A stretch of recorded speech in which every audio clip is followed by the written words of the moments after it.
الحمد لله نحمده ونستعينه ونستغفره ونؤمن به ونتوكل عليه ونعوذ بالله من شرور أنفسنا ومن سيئات أعمالنا من يهده الله فلا مضل له ومن يضلله فلا هادي له ونشهد أن لا إله إلا الله وحده لا شريك له ونشهد أن سيدنا وسندنا ونبينا وشفيعنا وحبيبنا وحبيب ربنا وطبيبنا وطبيب قلوبنا محمد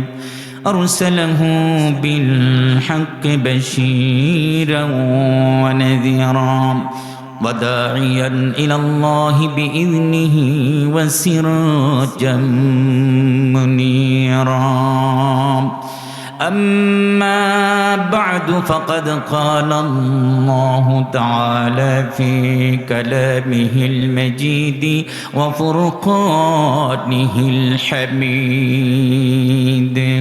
أعوذ بالله من الشيطان الرجيم بسم الله الرحمن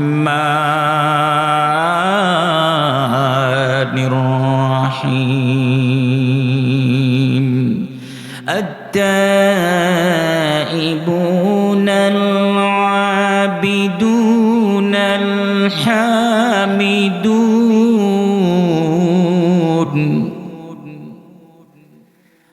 الحامدون السائحون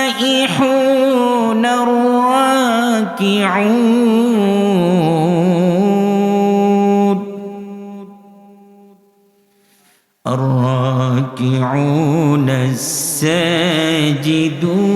الآمرون بالمعروف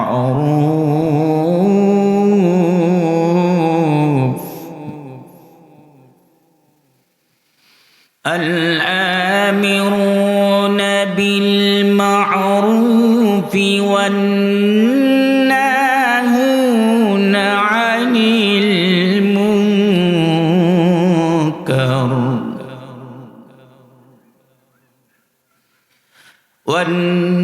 والناهون عن المنكر والحافظون لحدود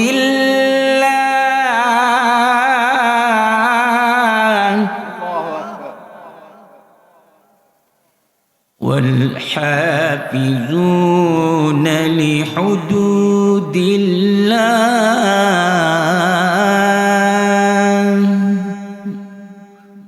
وبشر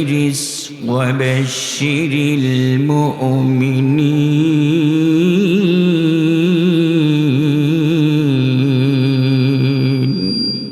صدق الله العظيم.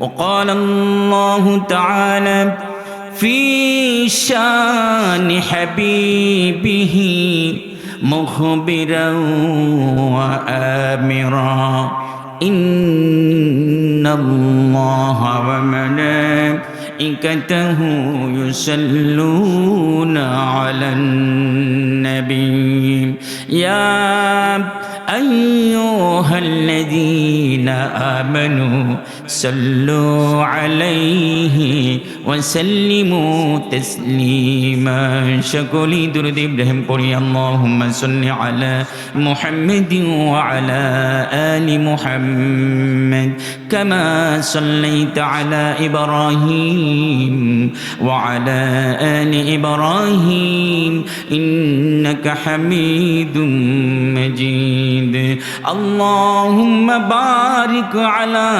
محمد وعلى آل محمد كما باركت على إبراهيم وعلى آل إبراهيم إنك حميد مجيد لا إله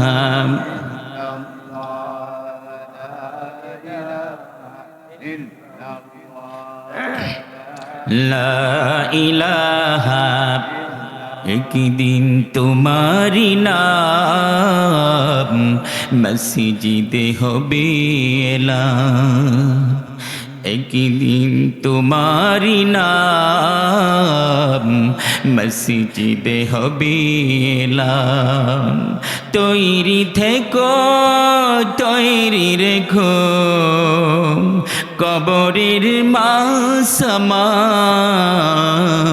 একদিন তোমারি নাম মসজিদে হবে এলান লা ইলাহা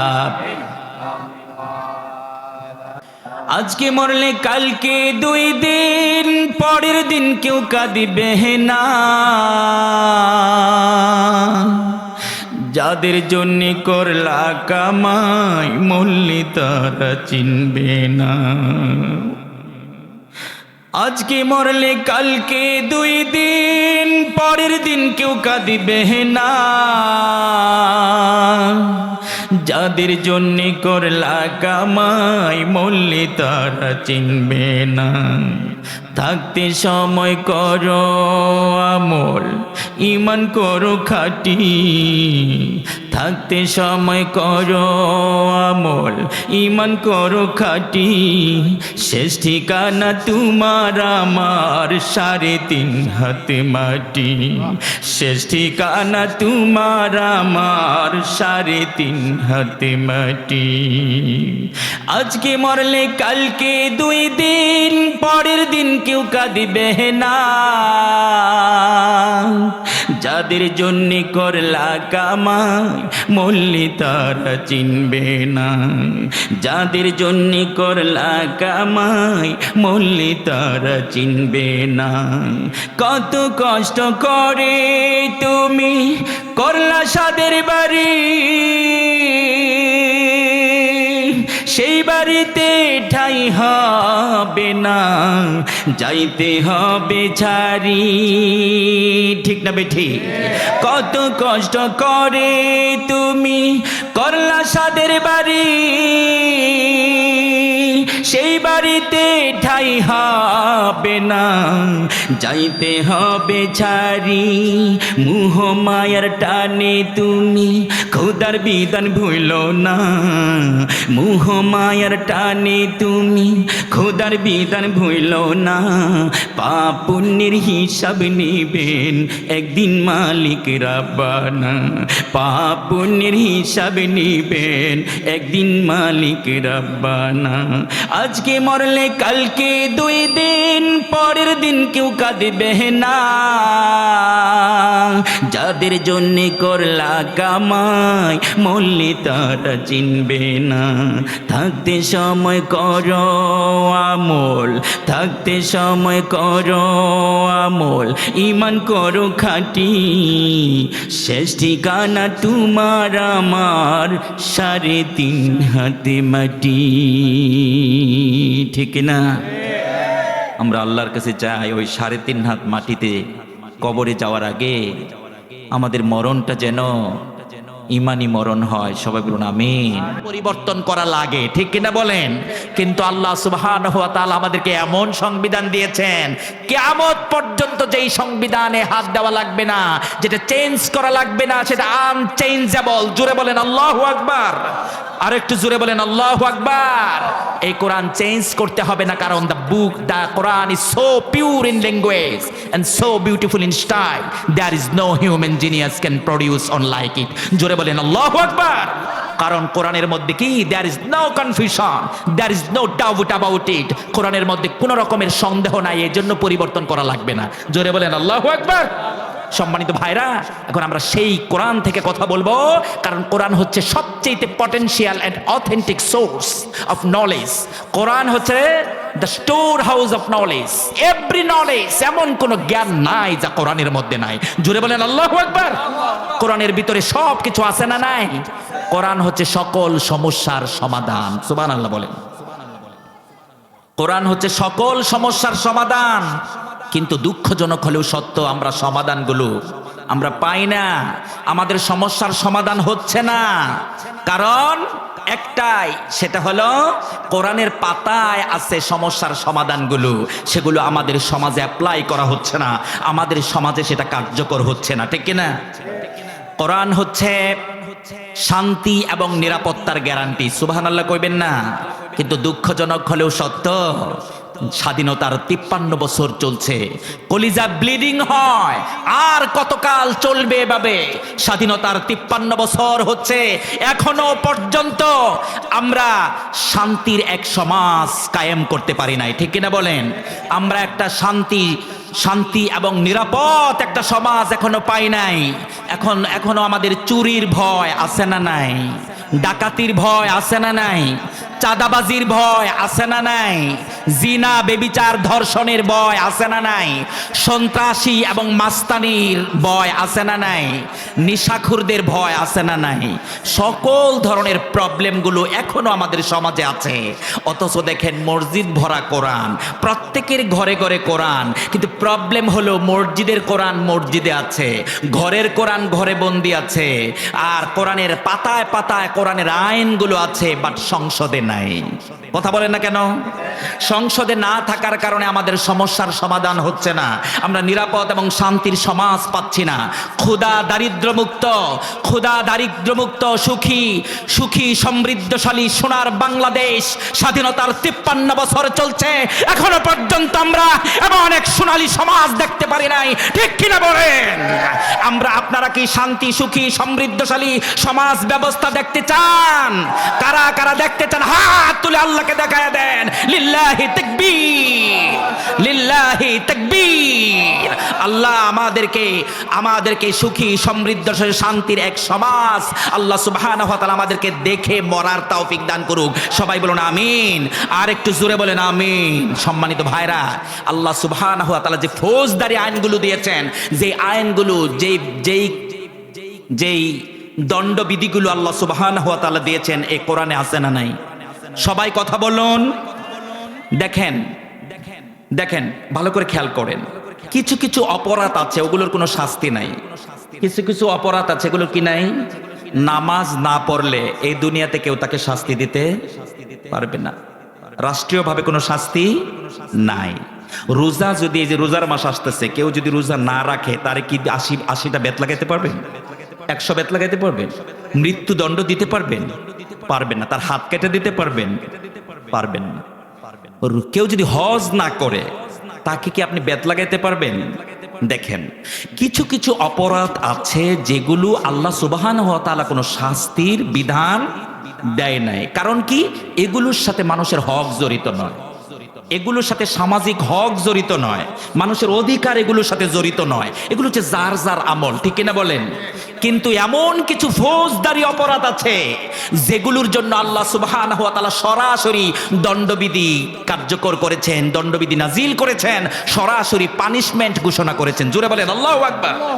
সেগুলোর সাথে মানুষের হক জড়িত। আচ্ছা, চুরির সাথে মানুষের হক জড়িত না? কথা বলেন না কেন? খারাপ লাগতেছে?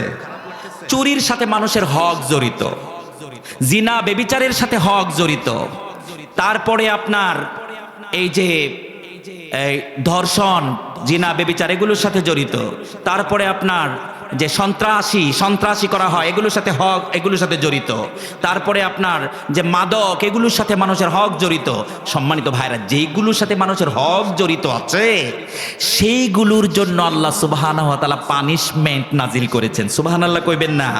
কিন্তু স্বাধীনতার 53 বছর এখনো কি আমরা চুর মুক্ত এক বাংলাদেশ দেখতে পেরেছি? আমাদের দেশ থেকে কি চুরি, ডাকাতি এবং দুর্নীতি কমেছে? সবাই বলেন, দুর্নীতি কি কমেছে? যারে আমরা দরবেশ বলে ডাকলাম 16টা বছর, সেও তো 57,000 কোটি টাকা গিলেছে। কথা বলেন, 57,000 কোটি টাকা। যাকে আমরা দরবেশ বলে বলে প্রচার করেছি, ডেকেছি, সে খাইছে কত? 57,000 কোটি টাকা। নাউজুবিল্লাহ, আস্তাগফিরুল্লাহ। সম্মানিত ভাইরা, কি পরিমাণ টাকা আমাদের দেশ থেকে পাচার হয়েছে। একটা চুর মুক্ত, জুলুম মুক্ত, স্বৈরাচার মুক্ত সমাজ ব্যবস্থা আমরা পাইলাম না। 53 বছর। আপনারা কি এখন সুর মুক্ত এবং দুর্নীতিবাজ মুক্ত সমাজ ব্যবস্থা দেখতে চান? দেখতে চান? জিনা বেবিচার মুক্ত, ধর্ষণ মুক্ত সমাজ ব্যবস্থা দেখতে চান? নিশাখুর মুক্ত সমাজ ব্যবস্থা দেখতে চান? আমরা শান্তির সমাজ চাই, সুখী সমৃদ্ধশালী শান্তির সমাজ চাই। এই কোরআন হচ্ছে সব কিছুর সমাধান। মানুষের প্রবলেম কয়টা দেখেন: অন্ন, বস্ত্র, বাসস্থান, চিকিৎসা, শিক্ষা। দেখেন 5টা: অন্ন, বস্ত্র, বাসস্থান, শিক্ষা, চিকিৎসা। মনে থাকবে আপনাদের? এইগুলো হচ্ছে মানুষের সমস্যা। এগুলো যদি সমস্যার সমাধান কোরআনে আছে, দেশটা যদি ইসলামিক স্টেট হয়ে যায়, ইসলামিক কল্যাণ রাষ্ট্র যদি হয়ে যায়, কোরআনের শাসন যদি কায়েম হয়ে যায়, সৎ লোকের শাসন যদি কায়েম হয়ে যায়, এই সমাজ ব্যবস্থা, কোরআনিক সমাজ ব্যবস্থায় দেশ রাষ্ট্র নেবে এই দায়িত্ব। জোরে বলেন আল্লাহু আকবার। সম্মানিত ভাইরা, এই অন্ন, বস্ত্র, বাসস্থান, শিক্ষা, চিকিৎসার দায়িত্ব নেবে কে? রাষ্ট্র। ধনীদের ছেলে মেয়েরা তাদের পয়সা দিয়ে পড়াশোনা করবে, কিন্তু গরিবদের ছেলে মেয়েরা পড়াশোনা করবে কি দিয়া? রাষ্ট্র তাদের খরচ বহন করবে। জোরে বলেন আল্লাহু আকবার। আর একটু জোরে বলেন আল্লাহু আকবার। ধনীদের বাচ্চারা বিকারুন্নেসায় পড়ে, গরিবদের বাচ্চাদেরকে কি বিকারুন্নেসায় পড়াইতে মনে চায় না? সবাই বলেন। তে গরিবদের বাচ্চারা বিকারুন্নেসা পড়বে কিভাবে? লক্ষ লক্ষ কোটি কোটি টাকা লাগে। উন্নত জায়গায় পড়াইলে অনেক টাকা লাগে না? কেমনে পড়াবে? রাষ্ট্র, ইসলামিক রাষ্ট্র নিবে এই দায়িত্ব। জুড়ে বলেন আল্লাহু আকবার। গরিবদের বাচ্চারা, ওই সমস্ত মেধাবী বাচ্চা যারা আছে, ভালো ভালো জায়গায় পড়াশোনা করবে। বাংলাদেশে তামিরুল মিল্লাত, আমি যেখান থেকে পড়াশোনা করেছি, তামিরুল মিল্লাতে পড়লেও লক্ষ লক্ষ টাকা খরচ হয়, ঠিক কিনা বলেন? সেইখানে গরিবদের বাচ্চারা কি পড়তে মনে চায় না? সেইখানে কে পড়াবে? রাষ্ট্র দায়িত্ব নিবে। জুড়ে বলেন আল্লাহু আকবার। আমরা এরকম একটা সমাজ ব্যবস্থা দেখে মরতে চাই। আল্লাহ কবুল করুক। সবাই বলুন আমিন। আর একটু জোরে বলেন আমিন। আসেন আমরা কোরআন থেকে কথা বলতে চাই। এই কোরআন হচ্ছে সম্মানের মেশিন, ইজ্জতের মেশিন, সওয়াবের মেশিন। সুবহানাল্লাহ বলেন। লাগলেই ইজ্জত এবং সম্মান যিনি বাড়িয়ে দেন তিনি কে? ইন্নাল্লাহ, নবীজি বলেছেন, ইন্নাল্লাহা ইয়ারফাউ বিহাযাল কিতাবি আকওয়ামা। নিশ্চয়ই আল্লাহ তাআলা এই কোরআনের মাধ্যমে যুগে যুগে মানুষকে সম্মানের আসনে আসীন করেন, যুগে যুগে মানুষকে সম্মানিত করেন। সুবহানাল্লাহ কইবেন না? আল্লামা দেলোয়ার হোসেন সাইদি সম্মানিত হয়েছেন কিসের দ্বারা? ডক্টর মিজানুর রহমান আজহারি সম্মানিত হয়েছেন কিসের দ্বারা? হ্যাঁ, আল্লামা মামুনুল হক সম্মানিত হয়েছেন কিসের দ্বারা? জোরে বলবেন না আল্লাহু আকবার। এই যে আমাকে আপনারা দাওয়াত দিয়েছেন, কিসের কারণে? আমি যদি কোরআন থেকে প্রেজেন্টেশন করতে না পারতাম, কোরআন থেকে যদি আমি ডেলিভারি দিতে না পারতাম, কোরআন থেকে যদি আমি তাফসীর করতে না পারতাম, আপনারা কি আমাকে দাওয়াত দিতেন? এত আদর করে খাওয়াইতেন? এত ইজ্জত কি করতেন? তাহলে কোরআন মানুষকে সম্মানিত করে দেয়। সুবহানাল্লাহ বলেন। এই জন্য নবীজি বলেছেন, খায়রুকুম মান তাআল্লামাল কুরআনা ওয়া আল্লামা। তোমাদের মধ্যে ওই মানুষ হচ্ছে সবচেয়ে সম্মানিত, সবচেয়ে সম্মানিত, সবচেয়ে মহান, শ্রেষ্ঠ, যে নিজে কোরআন শিখে অন্যকেও কোরআন শেখায়। সুবহানাল্লাহ বলেন। সম্মানিত ভাইরা, এই জন্য কোরআনের সাথে থাকবেন, যতদিন আছেন কোরআনের সাথে থাকবেন।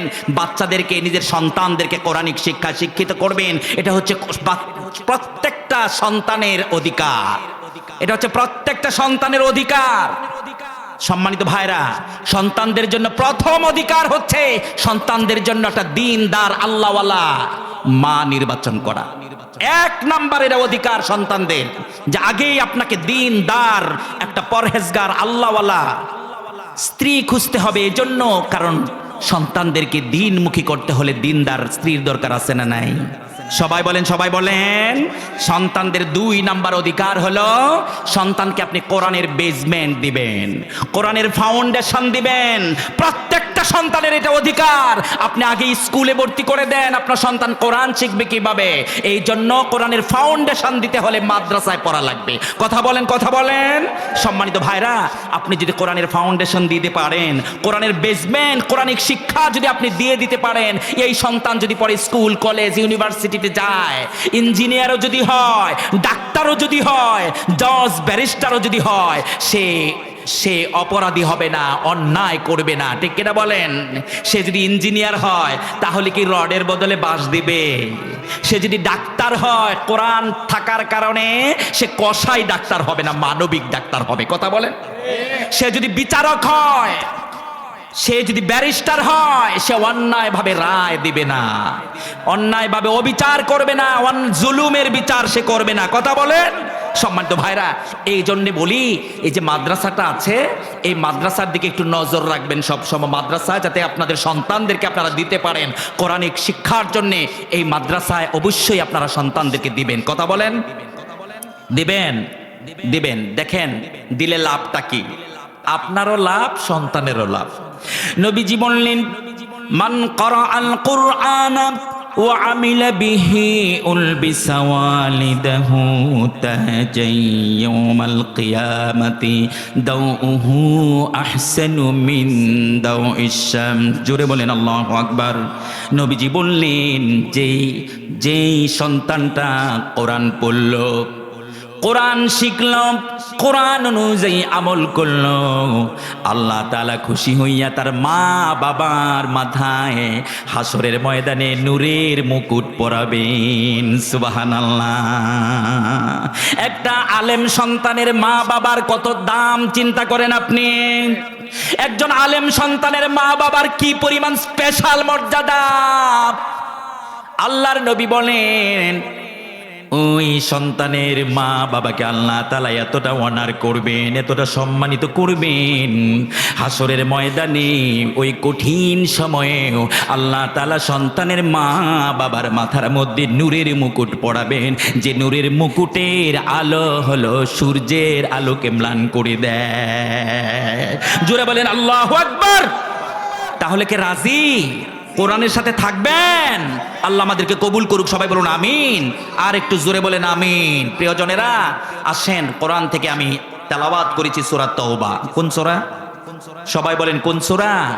সূরা তাওবা থেকে তেলাওয়াত করেছি। আমি এখান থেকে সংক্ষিপ্ত কথা বলবো ইনশাআল্লাহ। পড়েন, আউযু বিল্লাহি মিনাশ শাইতানির রাজিম। বিসমিল্লাহির রহমানির রহিম।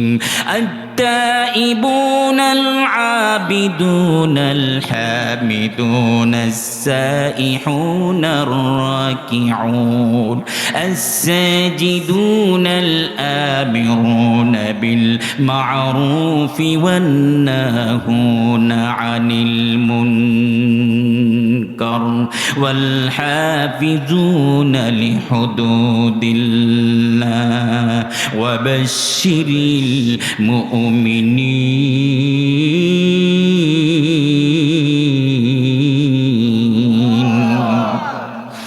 সম্মানিত ভাইরা ও কোরআনের পাখিরা, প্রিয়জনেরা, আমি আপনাদের সামনে সূরা তাওবার 112 নম্বর আয়াত তেলাওয়াত করলাম।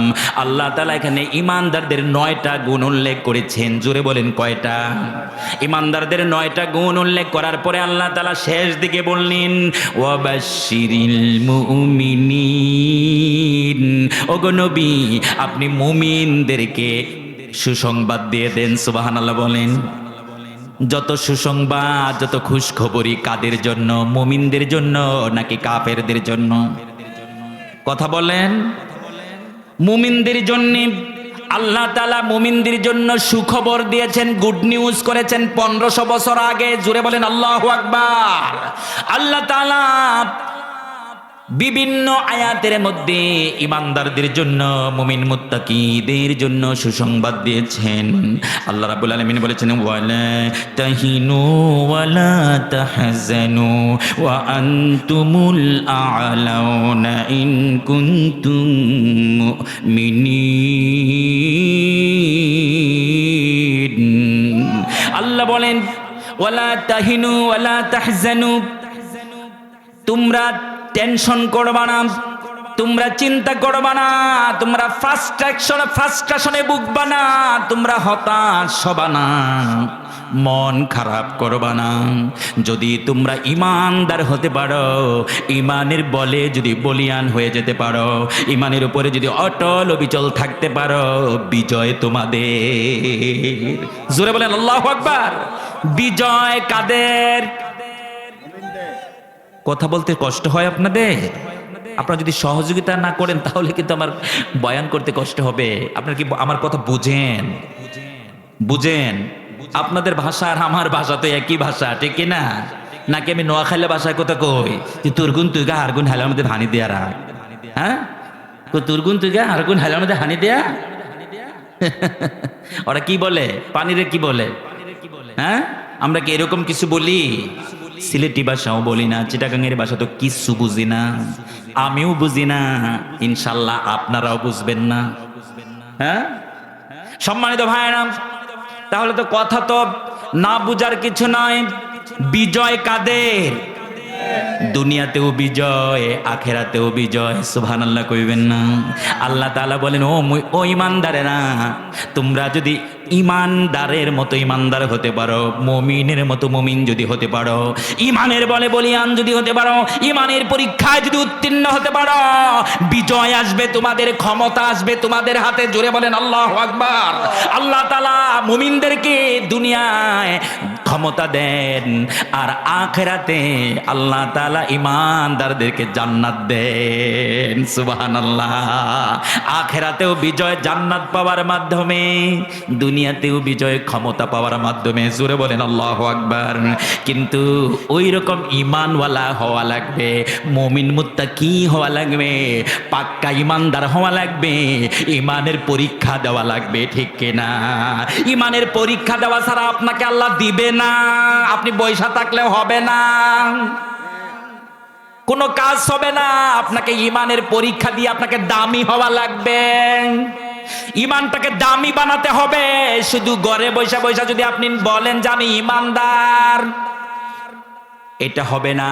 আল্লাহ তাআলা আপনাকে পরীক্ষা করতে চান, আল্লাহ আপনার পরীক্ষা নিতে চান, এক্সপেরিমেন্ট নিতে চান। আল্লাহ দেখতে চান কে ঈমানের দাবিতে সত্যবাদী, কে ঈমানের দাবিতে মিথ্যাবাদী, কে প্রকৃতপক্ষে ঈমানদার আর কে ধোঁকাবাজ। দেখতে চান কে? সবাই বলেন কে? সম্মানিত ভাইরা, এই জন্য ঈমানটাকে আমাদের দামি বানানো লাগবে, ঈমানটাকে আমাদের ডেভেলপ করা লাগবে, ঈমানটাকে বিউটিফাই করা লাগবে, ঈমানটাকে ডেকোরেশন করা লাগবে, ঈমানটাকে প্রোডাক্টিভ করা লাগবে, ঠিক কি না? প্রোডাক্টিভ করা লাগবে। আপনাকে ঈমানটাকে সাজাতে হবে, তবে ঈমানটা দামি হয়ে যাবে। আচ্ছা বলেন তো, এই স্টেজের মধ্যে যদি বিছানা না থাকতো, এই চেয়ারটা, এত সুন্দর চেয়ারটা যদি না দেওয়া হতো, মাইকটা যদি ফিট না করা হতো, এত সুন্দর করে যদি সব কিছু ডেকোরেশন না করা হতো, এখানে কি ভালো লাগতো নাকি? সবাই বলেন, ভালো লাগতো না। এখানে সাজানো হয়েছে এই জন্য ভালো লাগে। আপনার ঘর শুধু পিলার দিয়ে রাখছেন, ঘর হয়ে গেল। পিলারে কি ঘর হয়? পিলারে ঘর হয় না। আপনার ঘরটাকে আপনি বিউটিফাই করেছেন, ডেকোরেশন করেছেন বিভিন্ন কিছু দিয়া, ঠিক না? আল্লাহ বলেন, ও ঈমানদারেরা, তোমরা তোমাদের ঈমানটাকে উপকারী ঈমান বানাও, দামি বানাও, প্রোডাক্টিভ বানাও, ডেভেলপড করো, তোমাদের ঈমানকে উন্নত বানাও। কি দিয়া উন্নত বানাবা? ঈমানের সাথে যখন আমল, নেক আমল যোগ হয়ে যাবে, তখন ঈমানটা দামি হয়ে যাবে। সুবহানাল্লাহ বলেন। ঈমানের সাথে যখন তাকওয়া যোগ হয়ে যাবে, তখন ঈমানটা দামি হয়ে যাবে। ঈমানের সাথে যখন সবর এবং শুকুর, সবর এবং শুকুর এই দুইটা জিনিস যখন যুক্ত হয়ে যাবে, ধৈর্য আর শুকরিয়া যখন যুক্ত হয়ে যাবে, তখন ঈমানটা দামি হয়ে যাবে। জোরে বলেন আল্লাহু আকবার। ঈমানের সাথে যখন আপনার ঈমানি স্পিরিট, আপনার জিহাদি চেতনা, জিহাদি চেতনা, শহীদি তামান্না যখন যুক্ত হয়ে যাবে, তখন ঈমানটা দামি হয়ে যাবে। জোরে বলেন আল্লাহু আকবার। সম্মানিত ভাইরা, এই জন্য ঈমানের পরীক্ষা দেওয়া লাগবে। এমনি কিন্তু আল্লাহ জান্নাত দিবে না। আল্লাহ বলেছেন, আহাসিবান নাসু আইয়াতরাকু আইয়াকুলু আমান্না ওয়া হুম লা ইফতানুন। জোরে বলেন আল্লাহু আকবার।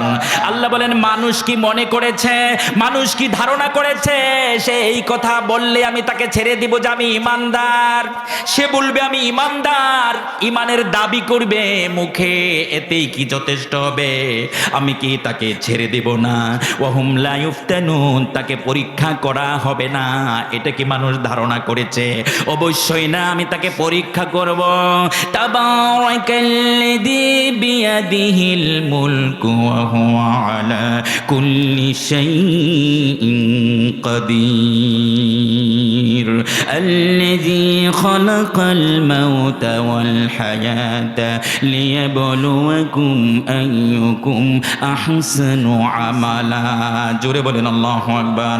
আল্লাহ বলেন আমি জীবন এবং মরণ সৃষ্টি করেছি পরীক্ষা করার জন্যে কার আমল কত সুন্দর। সুবহানাল্লাহ বলেন, কার আমল কত সুন্দর কত দামি, এটা পরীক্ষা করার জন্য বানাইছি। আমাদের কি ঈমান আছে? আপনারা কি আল্লাহকে না দেখে বিশ্বাস করেন? আল্লাহকে আছে? সবাই বলেন আছে। আল্লাহকে না দেখে বিশ্বাস করার নাম হলো ঈমান। আল্লাহ তাওহীদবাদী মুসলমান দেখতে চায়, আল্লাহ একত্ববাদী মুসলমান দেখতে চায়। জোরে বলেন আল্লাহু আকবার। সম্মানিত ভাইরা, অনেক কপাল পোড়া আছে, কি বলে আনসিন ইজ নাথিং, যা দেখি না তা বিশ্বাস করি না। নাউজুবিল্লাহ কইবেন না?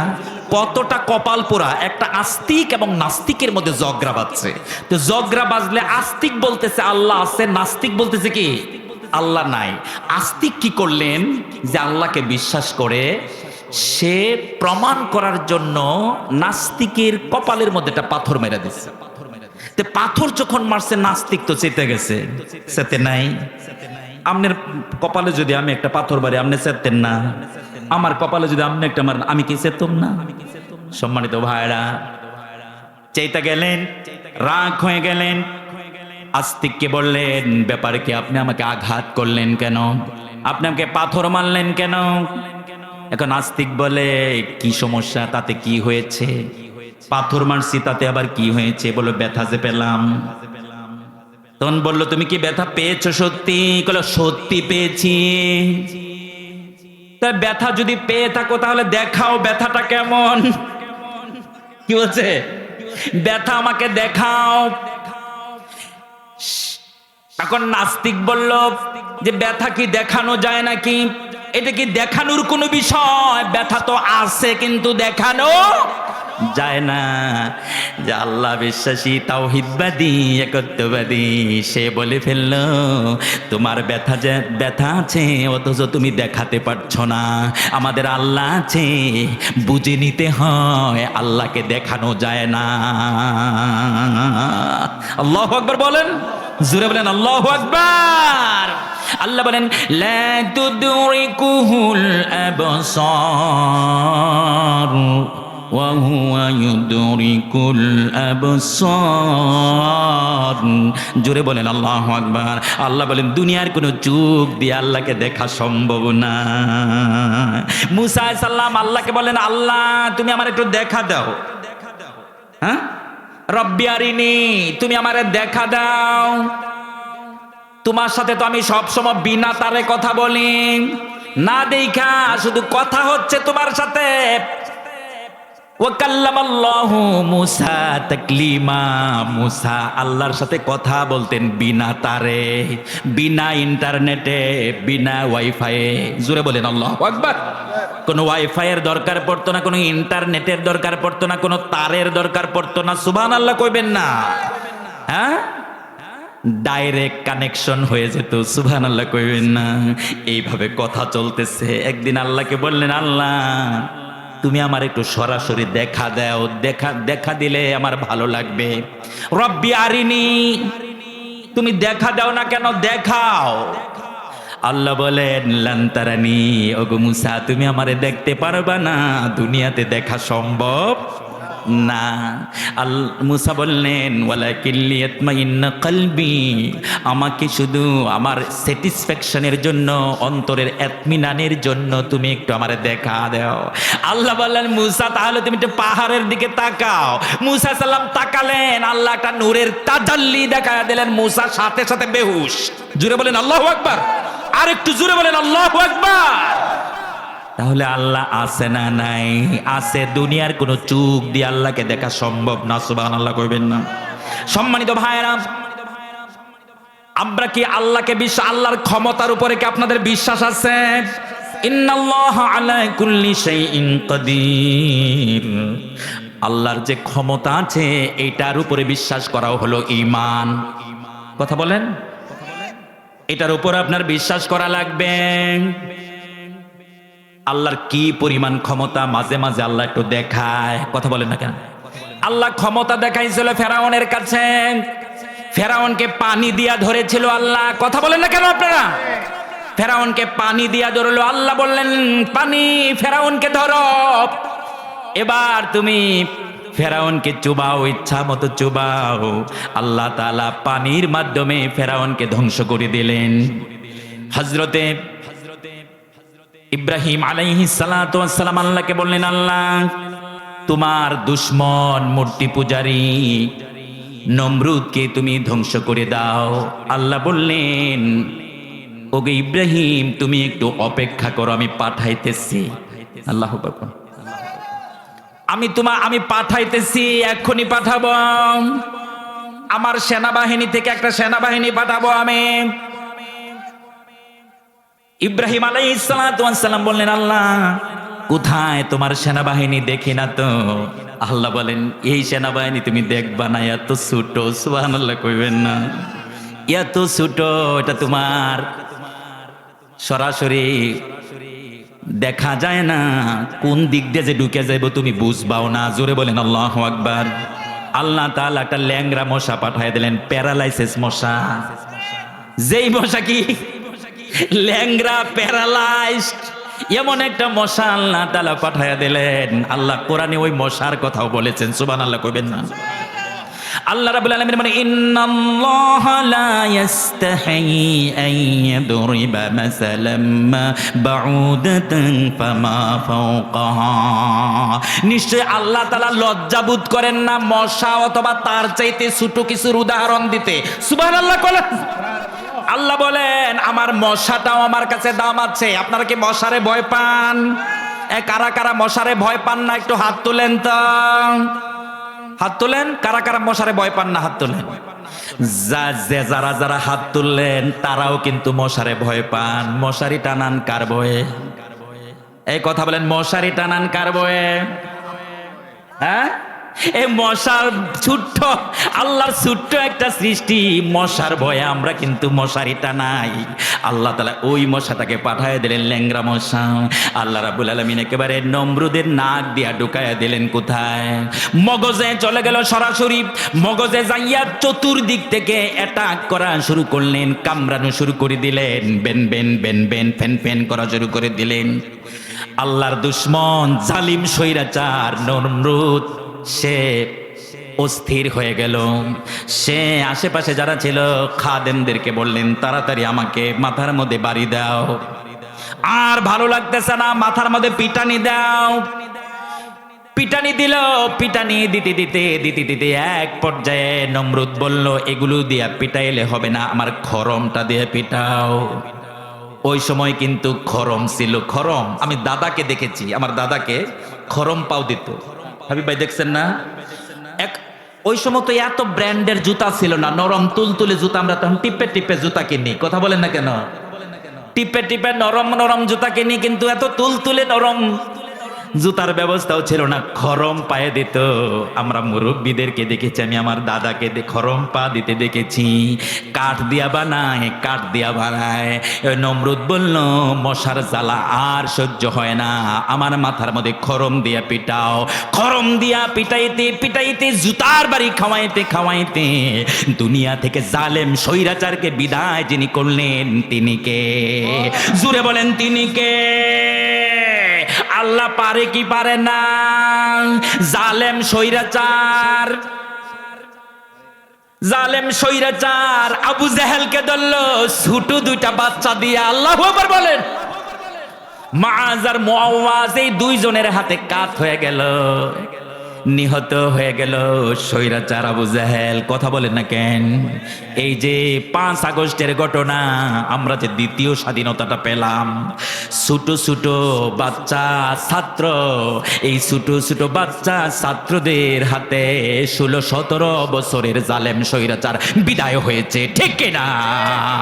আপনারা কি মনে করেন যে এই শুধু ছাত্ররাই করেছে? ছাত্রর পিছনে কি আল্লাহর সাহায্য নাই? এতদিন আপনারা গর্তের মধ্যে পালাইয়া ছিলেন, পারেন নাই, কিন্তু ছাত্ররা পেরে দেখাইছে, ঠিক কিনা? ছাত্ররা পেরেছে, আপনারা তো গর্ত থেকে বের হইতে পারেন না, ঠিক কিনা? এই জন্য ওই ছাত্রদেরকে হাসি তামাশার মস্করার পাত্র বানাবেন না, তাদের কাজের স্বীকৃতি দেওয়া লাগবে, ঠিক কিনা বলেন? সম্মানিত ভাইরা, গভীর মনোযোগ দেওয়া লাগবে।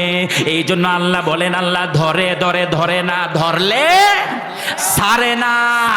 আল্লাহ ধরলে ছাড়ে না।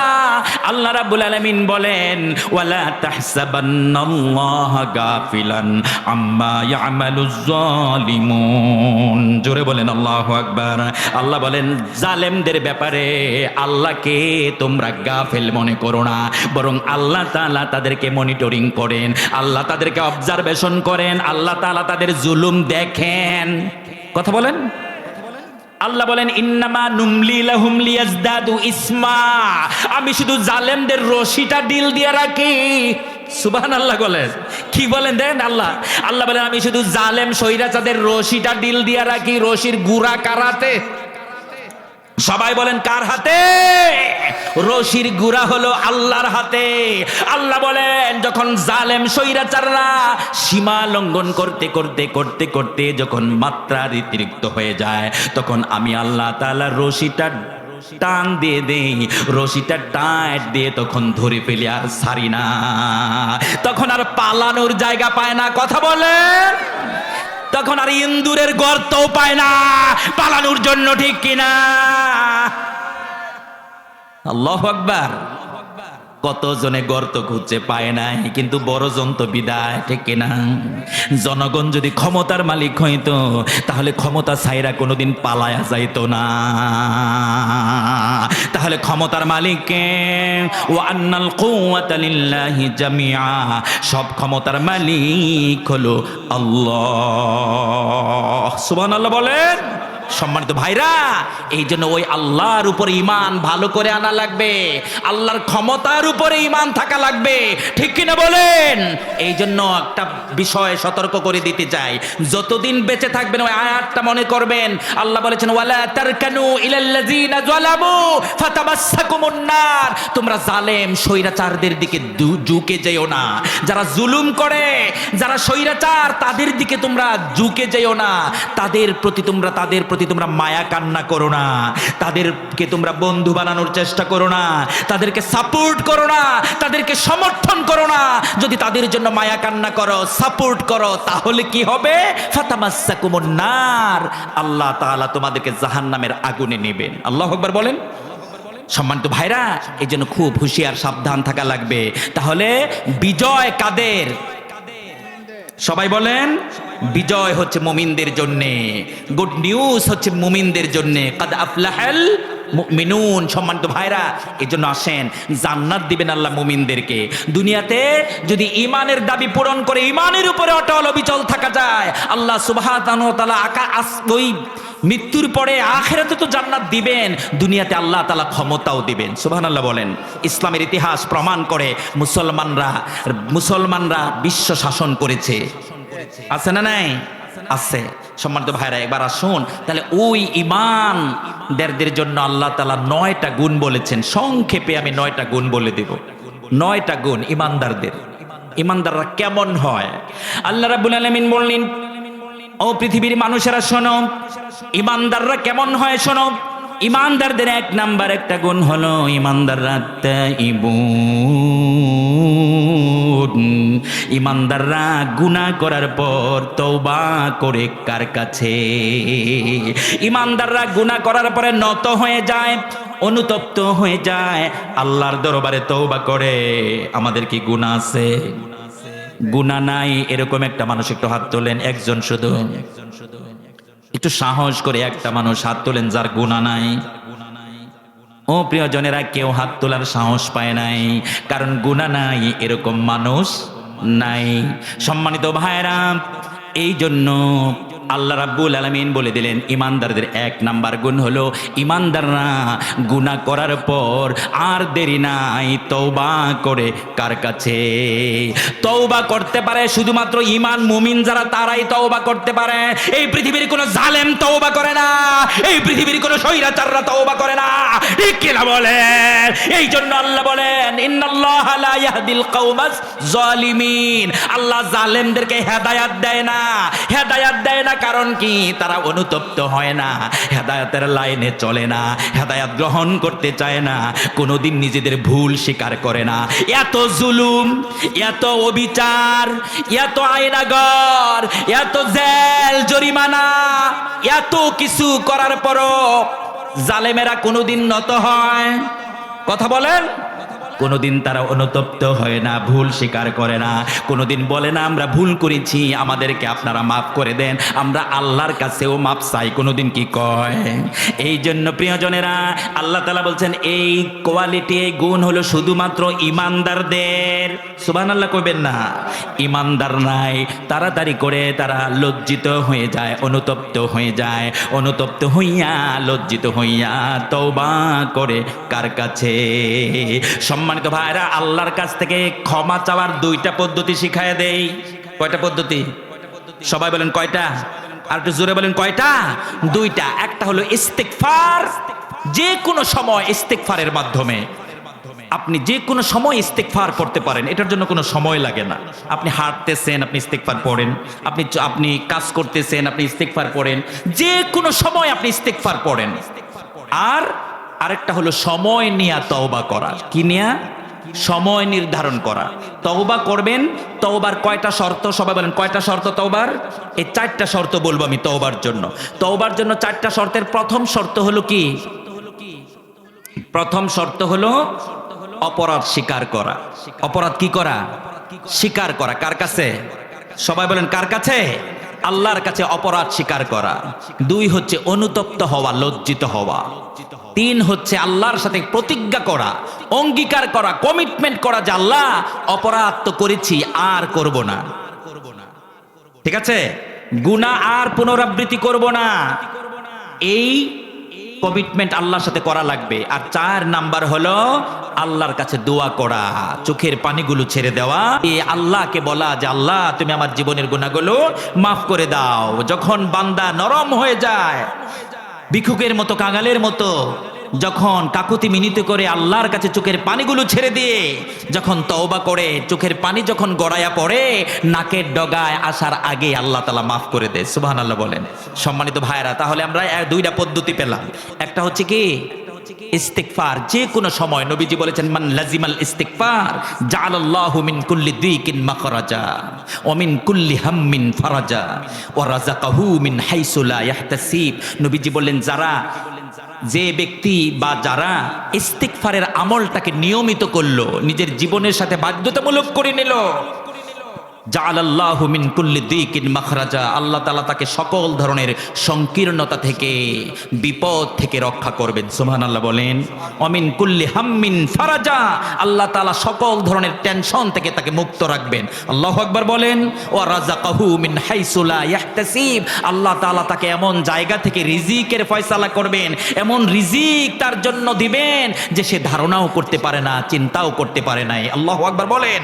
রিজিকের দুয়ার যিনি খুলে দিবেন তিনি কে? রিজিক আসতেই থাকবে। এই জন্য ইস্তেগফারের কয়টা ফজিলত বললাম? সবাই বলেন কয়টা? তিনটা। এক, আল্লাহ তাআলা তাকে টেনশন মুক্ত রাখবেন, বিপদ মুক্ত রাখবেন। তিন হচ্ছে রিজিকের দরজা খুলে দিবেন। সুবহানাল্লাহ বলেন। সম্মানিত ভাইরা, আরেকটা আছে, মুস্তাজাবুদ দাওয়াত বানিয়ে দিবেন। সুবহানাল্লাহ বলেন। কি বানিয়ে দিবেন?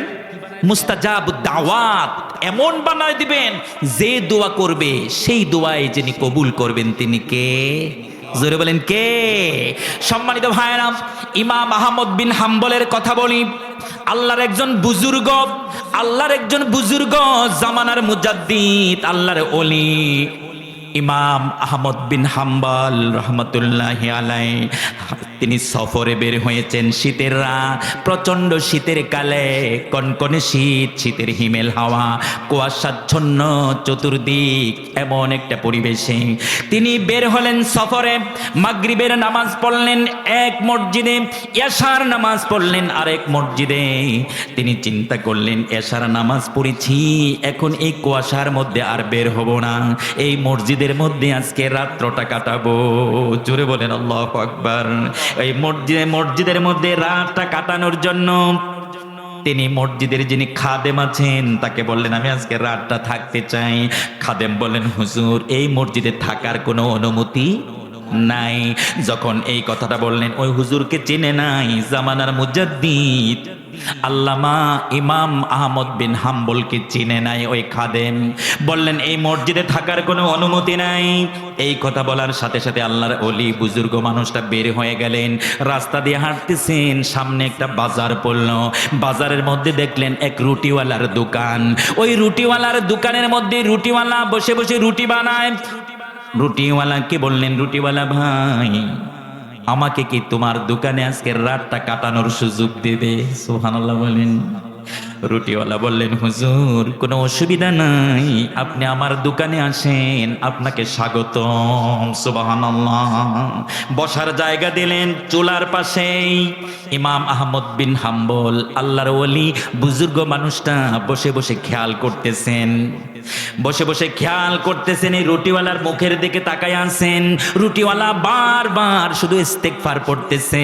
যখন আটার মধ্যে হাত দেয় তখন ইস্তেগফার পড়ে, যখন আটার মধ্যে হাত দেয় ইস্তেগফার পড়ে, যখন আটা দিয়া গুলকি বানায় তখন কি, আটা দিয়ে কি বানায় জানি, ওই যে খামির, আটা দিয়া যখন খামির বানায় তখন ইস্তেগফার পড়ে, যখন আটা দিয়া গুল্লা বানায় এরকম রুটি বানানোর জন্য তখন ইস্তেগফার পড়ে, যখন চুলার উপরে দেয় তখন ইস্তেগফার পড়ে, চুলা থেকে যখন নামায় তখন ইস্তেগফার পড়ে, কাস্টমারকে যখন দেয় তখন ইস্তেগফার পড়ে।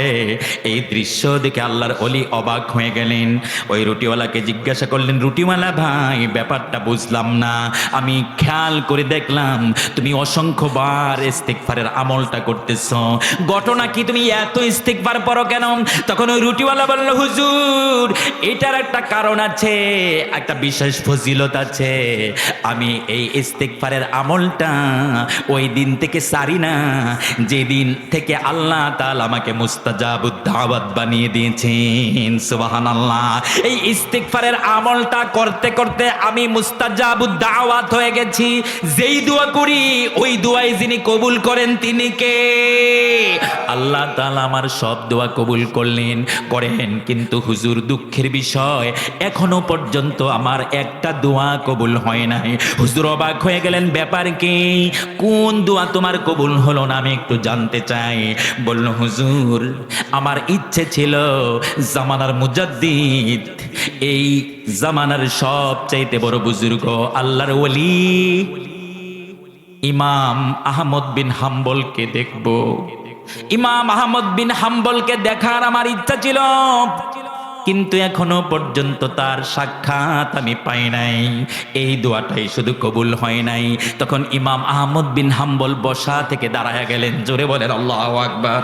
ইমাম আহমদ বিন হাম্বল বসা থেকে দাঁড়াইয়া রুটিওয়ালাকে জড়াইয়া ধরলেন, কুলাকুলি করলেন, আর কপালের মধ্যে চুমা খাইলেন, আর বললেন, ও রুটিওয়ালা ভাই, তোমার এই দোয়াও যিনি কবুল করেছেন তিনি কে? তোমার এই দোয়াও আল্লাহ তাআলা কবুল করে নিয়েছেন, এমন ভাবে কবুল করেছেন ইমাম আহমদ বিন হাম্বলের বাড়িতে যাওয়ার তোমার দরকার পড়ে নাই। আল্লাহ তাআলা ইমামকে তোমার দোকানে উপস্থিত করিয়েছে। জুড়ে বলেন আল্লাহু আকবার। সম্মানিত ভাইরা, তওবা করার আর একটা পদ্ধতি, আপনি সময় নির্ধারণ করবেন, 4টা শর্তে আপনি তওবা করবেন, চোখের পানিগুলো ছাড়বেন। কার জন্য? ভালোবেসে যদি তুমি ক্ষমা করে দাও, আমি মুক্তি পেয়ে যাব বিচারের দিন।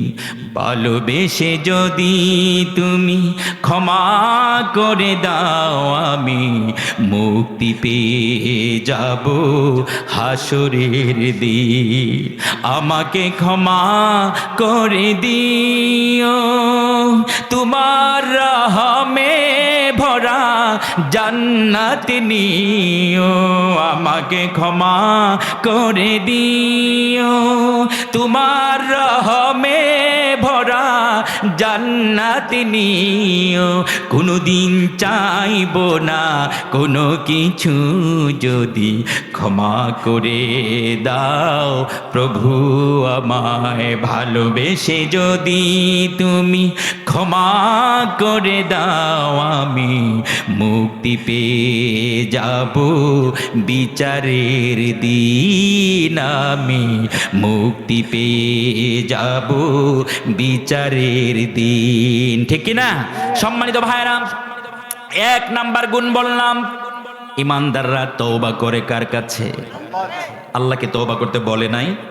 আল্লাহ বলেছে তুবু ইলাল্লাহি তাওবাতান নাসুহা, তোমরা খালেস দিলে আল্লাহর দরবারে তওবা করো। রেজাল্ট হবে কি? তওবা করলে লাভ হবে কি? আমরা বললাম আল্লাহ লাভ হবে কি? আল্লাহ বলেন আসা রাব্বুকুম আইয়ুকাফির আনকুম সাইয়্যাতিকুম।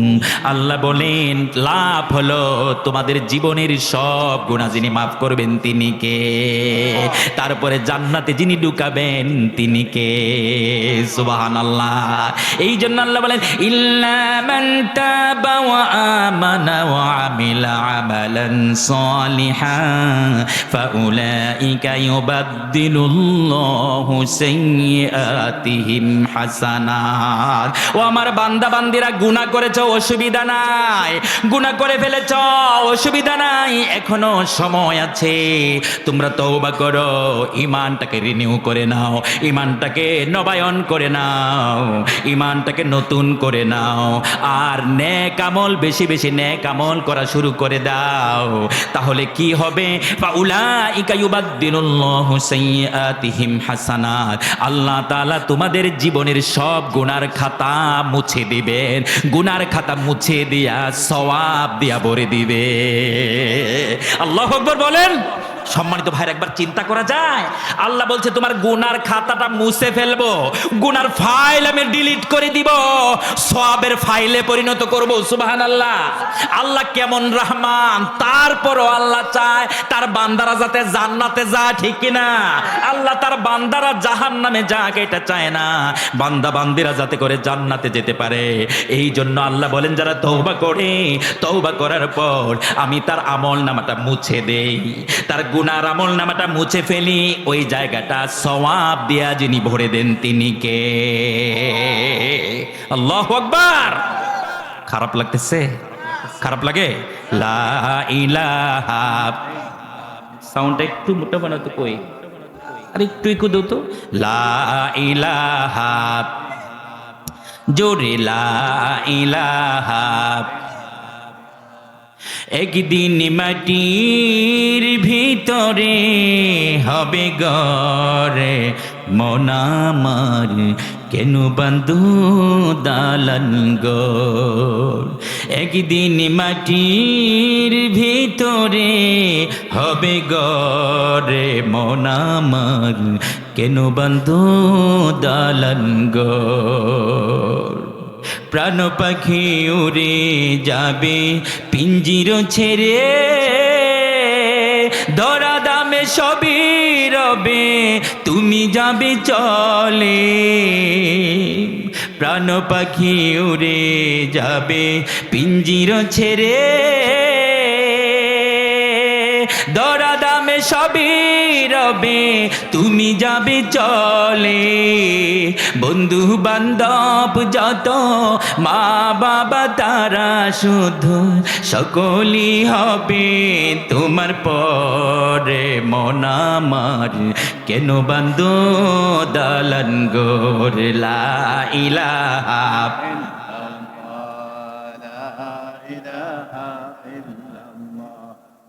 লা ইলাহা ইল্লাল্লাহু মুহাম্মাদুর রাসূলুল্লাহ। সকলে পড়ি সাল্লাল্লাহু আলাইহি ওয়াসাল্লাম। সম্মানিত ভাইরা, তাহলে বলছিলাম আজকের আয়াতের মধ্যে ইমানদারদের গুণ কয়টা? সবাই বলেন কয়টা, জোরে বলেন। 9টা। 9টার মধ্যে কয়টা বললাম? 9টার মধ্যে আত্তাইবুন, 1 নাম্বার গুণটা তওবা বললাম, পরের গুলো শুধু শর্টকাট করব। ও প্রিয়জন, 2 নাম্বার গুণ হলো ইমানদাররা হয় আল্লাহ আবিদুন, গোলামি করে কার? সবাই বলেন গোলামি করে কার? ইমানদাররা সাহায্য চায় কার কাছে? ইমানদাররা আইন মানে কার?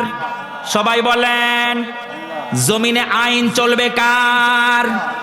আলা লাহুল খালকু ওয়াল আল্লাহ বলেন জমি যার আইন চলবে, সুবহানাল্লাহ কইবেন না। কিন্তু ওই জমিনে আল্লাহর আইন চলে নাকি মানুষের বানানো আইন চলে? তাগুদের আইন চলে।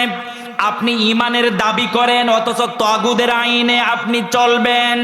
তাগুদের আইনকে প্রতিষ্ঠিত করার জন্য পলিটিক্স করবেন, তাগুদের পিছনে পিছনে চলবেন। কে বলেছে আপনাকে ইমানদার? কে বলেছে আপনাকে ইমানদার? আল্লাহ তো আপনাকে ইমানদার বলে নাই, আপনি টাটকা মুনাফিক, ঠিক কিনা? আল্লাহ বলেছেন ওয়া মাইয়াকফুরু বিত-তাগুত ওয়া ইউমিন বিল্লাহ ফাকাদ ইসতামসাকা বিল উরওয়াতিল বুসকা। জুরে বলেন আল্লাহু আকবার। আল্লাহ বলেছেন ইমানদার যদি হতে চাও তাগুদের সাথে সম্পর্ক ছিন্ন করা লাগবে, ঠিক কিনা? তাগুদের সাথে সম্পর্ক থাকবে যতক্ষণ, ইমানদার মুমিন হতে পারবে না ততক্ষণ। তাহলে আইন মানবো কার? ও প্রিয়জনেরা, টিস্যুর বক্স, এই যে কোরআনের উপরে খেয়াল করেন, এদিকে তাকান সবাই, প্র্যাকটিক্যাল একটু দেখাই। এই কোরআনের উপরে যদি আমি টিস্যুর বক্সটা রেখে দেই, আপনারা কি খুশি না বেজার? সবাই বলেন, সবাই। টিস্যুর বক্সটা কোরআনের উপরে রাখার কারণে সবাই বেজার, মনে মনে কইতেছেন হুজুর এটা আপনি কি কাজটা করলেন? আপনি টিস্যুর বক্সটা আপনি কোরআনের উপরে রেখে দিলেন, আমি যদি মোবাইলটা রেখে দেই আপনি বলবেন হুজুর এই কাজটা তো কোরআনের সাথে অসম্মানীয় হচ্ছে, কোরআনকে অসম্মান করা হচ্ছে। কথা বলেন। আপনি একটা টিস্যুর বক্সকে সহ্য করতে পারলেন না, আপনি একটা মোবাইলকে কোরআনের উপরে রাখা সহ্য করতে পারলেন না, আপনার ভালো লাগলো না, খারাপ লাগলো?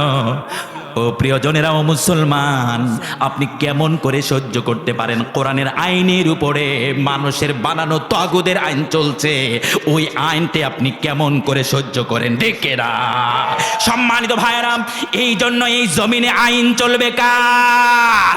আল্লাহর আইনকে বাস্তবায়ন করার জন্য, কোরআনের বিজয়ের জন্য, ইকামতে দ্বীনের বাস্তবায়নের জন্য যদি জীবন দেওয়া লাগে, যদি রক্ত দেওয়া লাগে, কারা কারা রাজি আছেন হাত তুলে আল্লাহরে দেখায় দেন। লিল্লাহি তাকবীর। নারায়ে তাকবীর। আল্লাহ বলেছেন ইনিল হুকমু ইল্লা লিল্লাহ, জমি যার আইন চলবে তার, এই জমিনে কোন মানুষের আইন চলবে না। কথা বলেন ঠিক কিনা? এই কোরআন হলো the book of law and administration. কোরআন হচ্ছে আইন এবং প্রশাসনের কিতাব। সংসদ চলবে কি দিয়া? সচিবালয় চলবে কি দিয়া? বঙ্গভবন চলবে কি দিয়া? বিচারালয় চলবে কি দিয়া? সুপ্রিম কোর্ট চলবে কি দিয়া? উচ্চ আদালত, নিম্ন আদালত সব চলবে কি দিয়া? আল্লাহ বলেছেন ওয়ামান লাম ইয়াহকুম বিমা আনজালাল্লাহ ফাউলাইকা হুমুল কাফিরুন। আল্লাহ বলেন যারা এই কোরআন দিয়া বিচার ফয়সালা করে না, শাসন করে না, তারা হলো কাফের। কথা বলেন, কথা বলেন। সম্মানিত ভাইরা, এখন যারা বলে আমরা শরিয়া আইন মানি না, যারা বলে আমরা শরিয়া আইনে বিশ্বাস করি না, তারা কি মুসলমান আছে? সবাই বলেন তাদের কি ঈমান আছে? তাদের ঈমান নাই, তারা বেঈমান হয়ে গেছে, ঠিক কিনা? আমাদের দেশে কি এরকম নাই? ওরা শরিয়ার আইনের কথা শুনতে পারে না, ওরা আল্লাহর আইন পছন্দ করে না। ওরা জানাজার নামাজে ওযু ছাড়াই জানাজার নামাজ পড়ে। কথা কন ও প্রিয়জনেরা, গভীর মনোযোগ দেওয়া লাগবে, গভীর মনোযোগ দেওয়া লাগবে। আল্লাহর কথাটা আমার কথা না। সবাই বলেন এটা কি মোল্লার কথা না আল্লাহর কথা?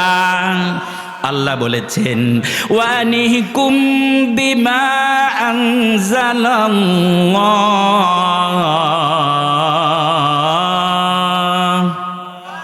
ওয়ালা তাত্তাবি'উ আহওয়াআহুম।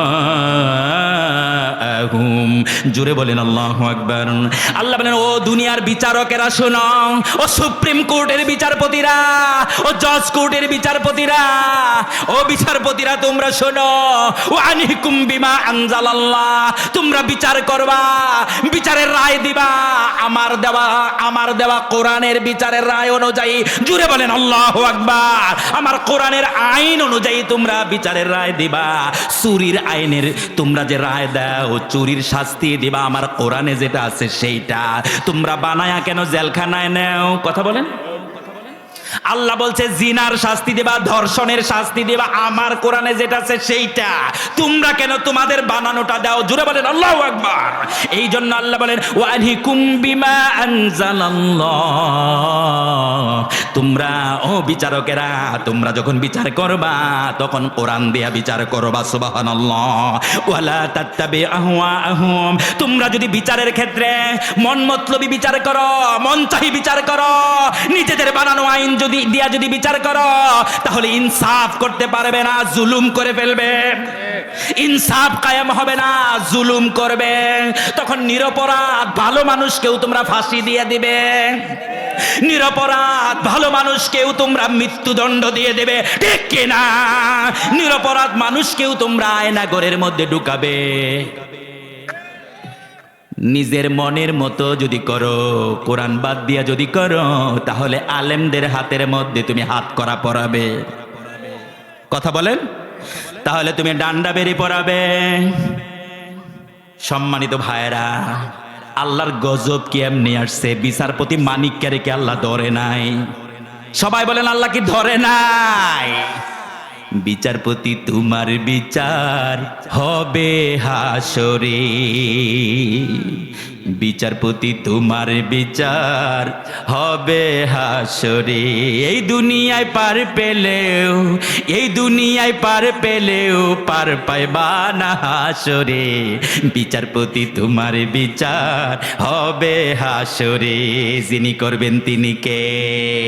তিনি হলেন মালিকি ইয়াউমিদ্দিন। আল্লাহ 1500 বছর আগে বলে দিছে, ও দুনিয়ার বিচারপতিরা শোনো, তোমাদের উপরেও কিন্তু একজন বিচারক আছেন। তিনি কে? তিনি হচ্ছেন একমাত্র বিচারক আল্লাহ। জোরে বলেন সুবহানাল্লাহ। সম্মানিত ভাইরা, আল্লাহ বিচারপতি মানিককেও ধরছে, শামসুদ্দিন মানিক।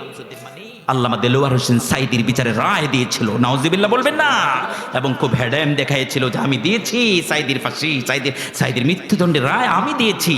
আল্লাহ বলেছেন মানিককে তরে ধরবো। সীমান্ত দিয়ে পার হতে চেয়েছিল, পার হতে পারে নাই। জঙ্গলের মধ্যে গিয়ে কলা পাতা বিছায়া শুয়ে আছিল।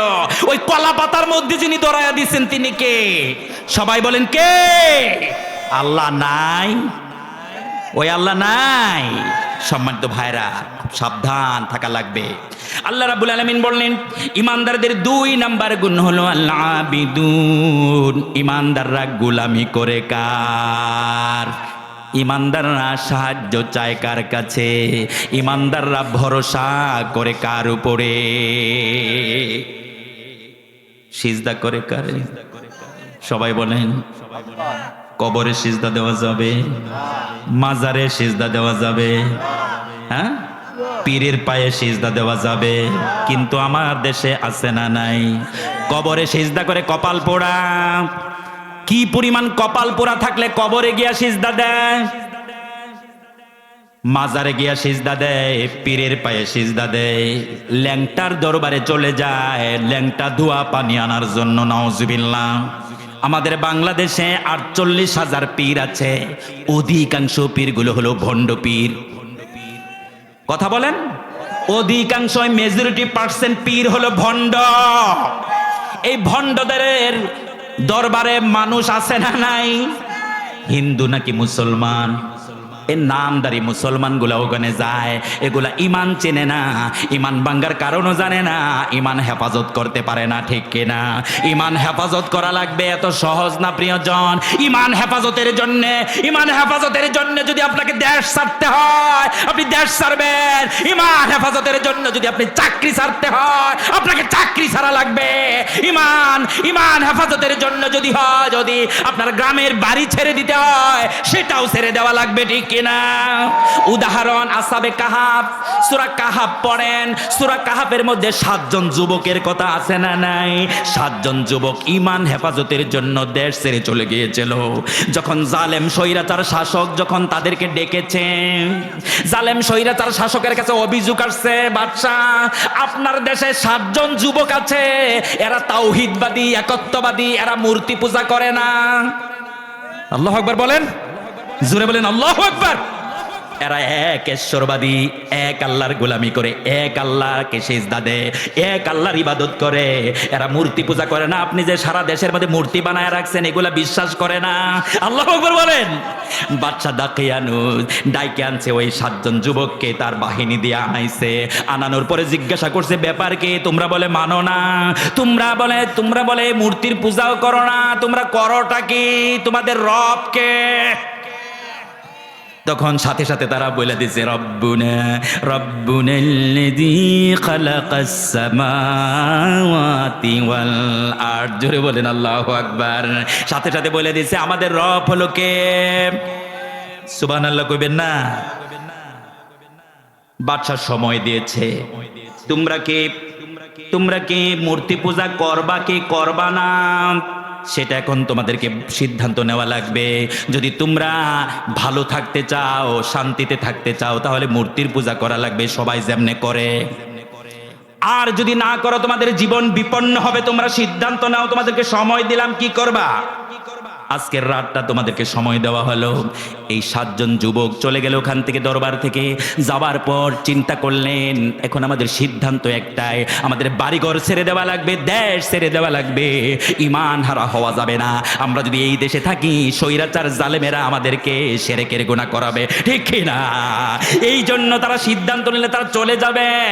যাইতে একবারে সীমান্ত এলাকায় যাইয়া একটা গুহার মধ্যে গিয়ে আশ্রয় নিলেন।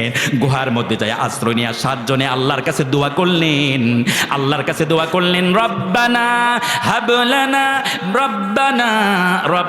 রব্বি হাবলি রব্বানা আতিনা মিন লাদুনকা রাহমাতাও ওয়া হাইয়্ লানা মিন আমরিনা রাশাদা। ওই গুহার মধ্যে ঢোকার পরে দোয়া পড়ছে, আল্লাহ তুমি আমাদেরকে রহম করো, রহমতের ছায়া দাও, আমাদেরকে হেফাজত করো, আমাদের কাজকে আমাদের জন্য সহজ করে দাও। জোরে বলেন আল্লাহু আকবার। আল্লাহ তাআলা তাদের চোখের মধ্যে ঘুম দিয়ে দিলেন। কয়শো বছর? 309 বছর। কয় বছর? 309 বছর ঘুম পাড়ায় রাখলেন। ঘুম যখন ভেঙে গেল, একজন আর একজনকে জিজ্ঞাসা করে ব্যাপার কি আমরা কতক্ষণ ঘুমাইছি? কামলা বিস্তুম, কতক্ষণ আমরা ঘুমাইছি? তখন একজন বলল আমরা মনে হয় একদিন ঘুমাইছি, আর একজন বলল আমরা মনে হয় কয়েক মিনিট ঘুমাইছি, কয়েক ঘন্টা ঘুমাইছি, অথচ ঘুমাইছে 309 বছর। জোরে বলেন আল্লাহু আকবার। আর একটু জোরে বলেন আল্লাহু আকবার। এখন বলছে আচ্ছা যাক সেটা পাওয়া যাবে না, কতক্ষণ ঘুমাইছি বলো তো? আমাদের তো ক্ষুধা লেগে গেছে, প্রচন্ড ক্ষুধা, তাড়াতাড়ি বাজারে যাও। একজনকে পয়সা দিয়া বাজারে পাঠাইছে দোকানদারের কাছে। বাজারে পাঠানোর সময় বলে দিয়েছে বাজারে তো যাইতেছো, জালেমের লোকেরা কিন্তু টের পাইবো, জালেমের সোনার ছেলেরা যদি টের পায় তাহলে কিন্তু অসুবিধা আছে। যাইবা কিন্তু পরিচয় প্রকাশ করবা না, পরিচয় গোপন রাখবা। জোরে বলেন আল্লাহু আকবার। বলেন তো সব সময় কি পরিচয় প্রকাশ করা যায়? জালিমের সামনে যদি আপনি পরিচয় দিয়ে দেন তাহলে কি করবে? জালেমেরা ছাড়বে। এই জন্য মাঝে মাঝে পরিচয় গোপন করে কাজ করা লাগে, ঠিক কিনা? পরিচয় গোপন করলেন, চলে গেলেন, বলে দিলেন ওয়ালিয়াতালাত্তাফ ওয়ালা ইউশইরুন ওয়ালা ইউশইরান্না আবাদা। বলে দিলেন, যাইতেছো খুব সতর্কতার সাথে হাঁটবা, সতর্কতার সাথে যাইবা, কারোর সাথে তেমন কথা বলার দরকার নাই, দোকান থেকে চট করে খাবার নিয়ে আয় পড়বা। দোকানদারের কাছে যখন পয়সাটা দিছে, দোকানদার বড় বড় চোখ দিয়া তাকায়, ঘটনা কি? এই পয়সা পাইলা কই? ছেলেটি বলল, কেন অসুবিধা কি? পয়সা তো আমাদের পয়সা, তাজা পয়সা, ভালো পয়সা, এটা তো আমাদেরই পয়সা, কোনো অসুবিধা তো নাই, আপনি এরকম আশ্চর্য হলেন কেন? বলল, আশ্চর্য হব না মানে, এটা তো 300 বছর আগের পয়সা। জোরে বলেন আল্লাহু আকবার। ওই যুবক বলল, 300 বছর আগের পয়সা মানে কি? এটা কি বলেন আপনি? বলল, হ্যাঁ, এটা হলো 300 বছর আগের পয়সা।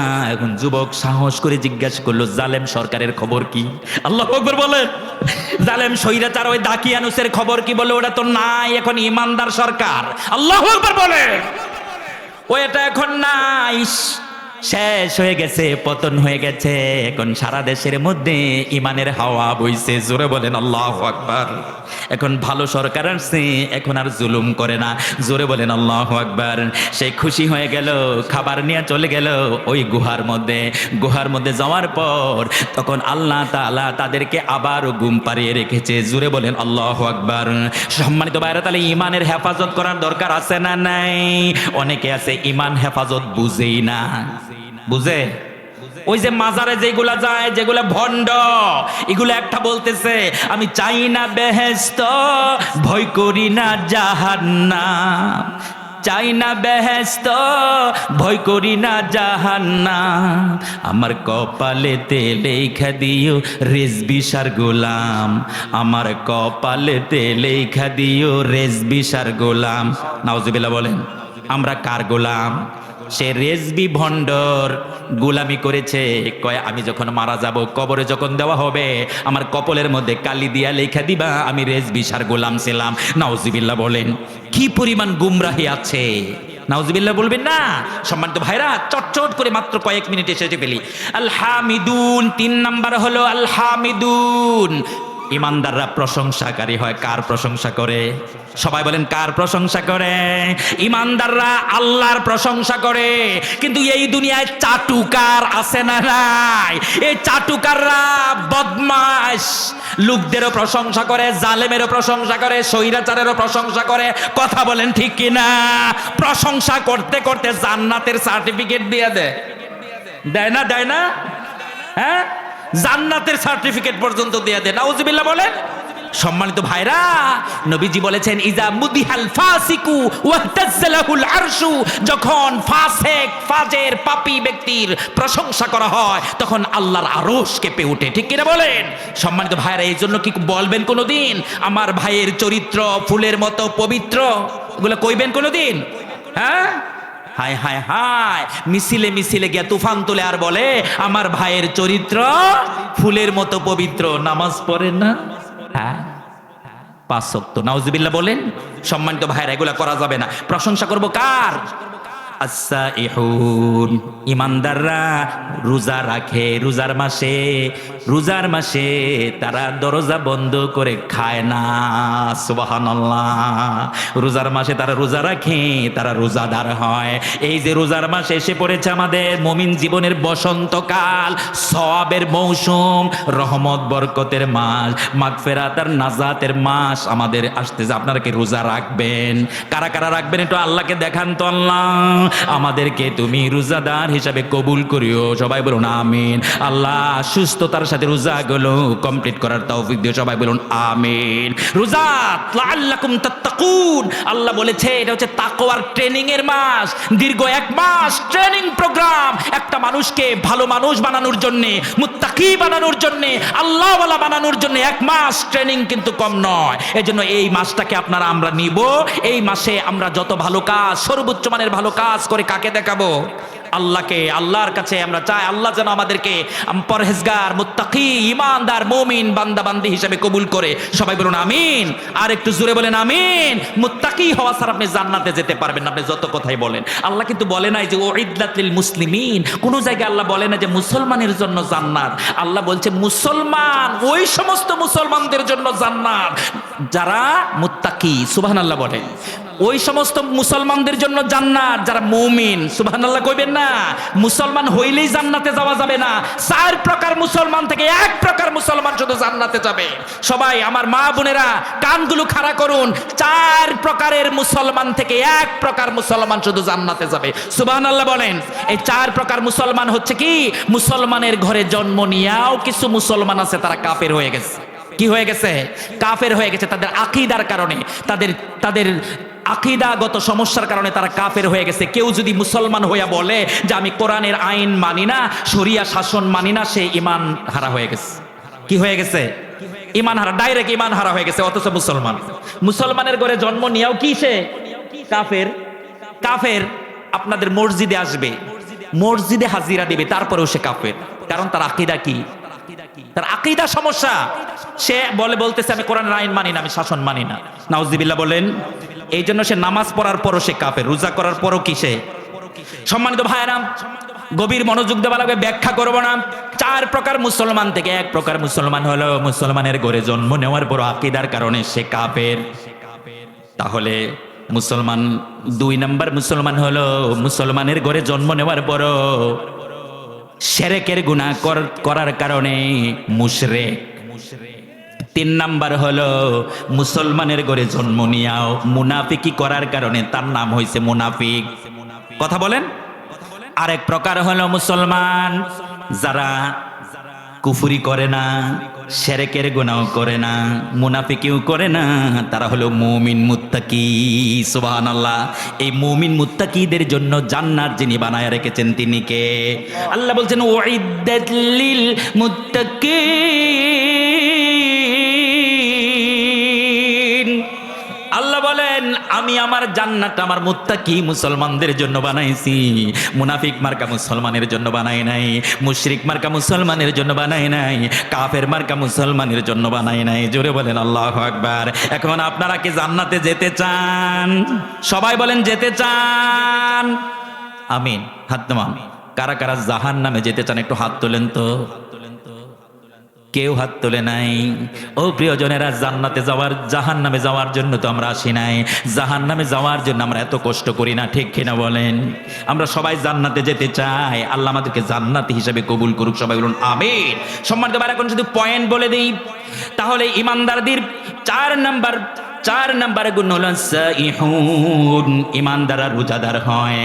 5 নাম্বার হলো আর-রাকিউন, 6 নাম্বার হলো সাজিদুন। 5 আর 6 হলো রুকুকারী হয়, সিজদাকারী হয়। তার মানে ইমানদাররা নামাজি হয় নাকি বেনামাজি হয়? সবাই বলেন নামাজি হয় না বেনামাজি হয়? দুঃখ লাগে 91% মুসলমানের দেশে, 91% মুসলমানের দেশে কথা ছিল, হওয়া দরকার ছিল সবাই নামাজি হবে, কিন্তু দেখা যায় 7%, 5%-এর বেশি নামাজি পাওয়া যায় না, ঠিক কিনা? সম্মানিত ভাইরা, গভীর মনোযোগ দেওয়া লাগবে। বাংলাদেশে এমনও মসজিদ আছে ফজরের নামাজে শুধুমাত্র ইমাম আর মুয়াজ্জিন। কথা কন না কেন? ইমাম আর মুয়াজ্জিন, কোনো মুসল্লি নাই। জোরে বলেন নাউজুবিল্লাহ। সম্মানিত ভাইরা, কেমনে আমরা নিজেকে মুসলমান দাবি করি? আল্লাহ তো বলে নাই, নবী বলেছেন লা ঈমানা লিমান লা সালাত লাহু, যার নামাজ নাই তার কোনো ঈমান নাই। লা দীনা লিমান লা সালাত লাহু, যার নামাজ নাই তার কোনো ধর্ম নাই। তাহলে আপনি কোন ধর্মের পরিচয় দিবেন? একজন বেনামাজি কিভাবে বলবে আমি মুসলমানের সন্তান, আমি মুসলমান? কেমনে বলবে? নবীজি বলছে তার কোনো ধর্ম নাই, ধর্মীয় পরিচয় নাই। এই জন্য আমি বলি, একটা মুসলমানের আইডেন্টিটি হলো নামাজ, একটা মুসলমানের জন্য সাইনবোর্ড হলো নামাজ, একটা মুসলমানের পরিচয়পত্র হলো নামাজ। আপনারা কি নামাজ পড়বেন? এই সবাই আল্লাহকে দেয়, আল্লাহর সাথে কমিটমেন্ট করে নামাজ পড়বেন। সবাই বলেন আপনারা কি নামাজ পড়বেন? আল্লাহ আমাদেরকে কবুল করুক, সবাই বলুন আমিন। কয় ওয়াক্ত পড়বেন? কয় ওয়াক্ত? ফজর সহ না বাদ দিয়ে? হ্যাঁ, ফজর সহ লাগবে, ফজর লাগবে। কিন্তু ওই যে বললাম, এমনও মসজিদ আছে ফজরে কি শুধু ইমাম আর মুয়াজ্জিন। নাউজুবিল্লাহ কইবেন না। মুসলমানের বাচ্চারা ঘুমায় থাকে সকাল 9টা পর্যন্ত, 8টা পর্যন্ত। এমন একটা জামানা আমাদের বাংলাদেশে ছিল, ফজরের টাইমে যদি আপনি ঘরের সামনে দিয়া যাইতেন কোরআনের আওয়াজ ভেসে আসতো, সুবহানাল্লাহ কইবেন না। আমি নিজে শুনেছি বাড়ির সামনে দিয়ে আমরা যখন গ্রামে বাস করতাম। এখন তো শহরে চলে আসছি, শহরে পড়াশোনা করেছি, শহরে প্রতিষ্ঠিত হয়েছি।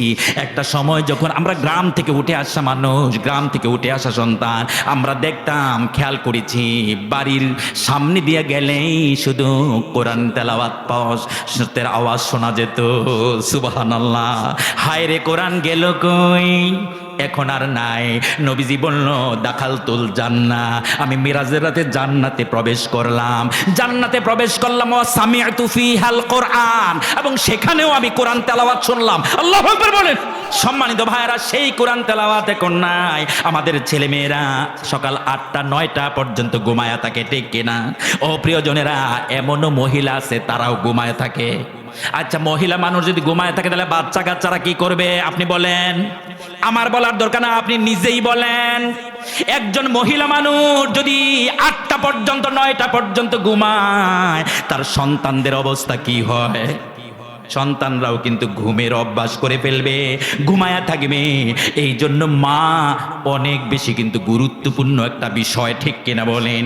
অনেক বেশি গুরুত্বপূর্ণ। সন্তান মাকে ফলো করে, বাবাকে ফলো করে না, ফলো করবে না, মাকে ফলো করবে। মা যখন ঘুমায়া থাকবে দেখবেন ওই সন্তানটা ঘুমায়া থাকার চেষ্টা করবে, ঠিক কিনা? সম্মানিত ভাইরা, এই জন্য গভীর মনোযোগ দেওয়া লাগবে। আমরা কি ফজর পড়ব?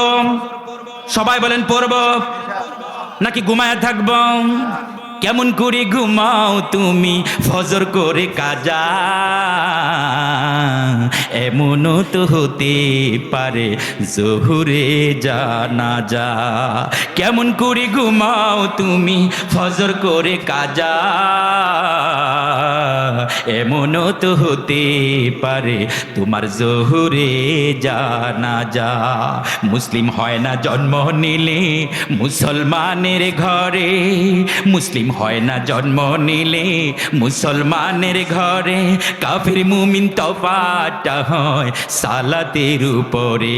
এই জীবনে সালাত যেন, এই জীবনে সালাত যেন হয় না কবু কাজা, এমনও তো হতে পারে তোমার জোহরে জানাজা। কেমন করে ঘুমাও তুমি, কেমন করে ঘুমাও তুমি ফজর করে কাজা, এমনও তো হতে পারে তোমার জোহরে জানাজা। জোরে বলেন আল্লাহু আকবার। সম্মানিত ভাইরা, তাহলে নামাজ পড়া লাগবে। 7 নাম্বার হলো আমিরুনা বিল মারুফ, নিজেও সৎ কাজ করবে, অন্যকেও সৎ কাজের অর্ডার দিবে। সুবহানাল্লাহ বলেন। নিজেও সৎ কাজ করবে, হকের উপরে থাকবে, সত্যের উপরে থাকবে, মিথ্যার উপরে প্রতিষ্ঠিত হবে না। অন্য কেউ ন্যায় কাজের অর্ডার করবে, ন্যায় কাজের উপদেশ দিবে, ন্যায় কাজের কথা বলবে। আল্লাহ বলেছেন তাআওয়ানু আলাল বিররি ওয়াত তাকওয়া ওয়ালা তাআওয়ানু আলাল ইসমি ওয়াল উদওয়ান। তোমরা ভালো কাজে সাপোর্ট করো, ভালো কাজে সহযোগিতা করো পরস্পরকে, ভালো কাজে, ন্যায় কাজে, সওয়াবের কাজে তোমরা সাহায্য সহযোগিতা করো, সাপোর্ট করো, তোমরা সুপারিশ করো।